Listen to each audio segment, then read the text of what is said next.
ডিচেম্বৰ মাহৰ প্ৰচণ্ড ৰ'দৰ তাপ সহ্য কৰিব নোৱাৰি মই মোৰ কৰ্মস্থলীৰ পৰা বিশাল নামৰ বিশাল ৰাজমহলৰ কাষত থিয় হ'লোঁ আহি।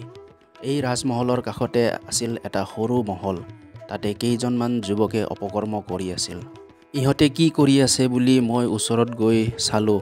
এজন যুৱকে চাহত ভাং মিলাই আছিল আৰু আনজন যুৱকে চাহৰ চচপেনত তেল গৰম কৰি আছিল আৰু এজনে খলা চাপৰি পিঠাৰ ওপৰত নিচাজাতীয় দ্ৰব্য মিহলাই আছিল আৰু আনজন যুৱকে বেলচা মাৰি এটা বাকচৰ পৰা খলা চাপৰি পিঠা উলিয়াই দিলে।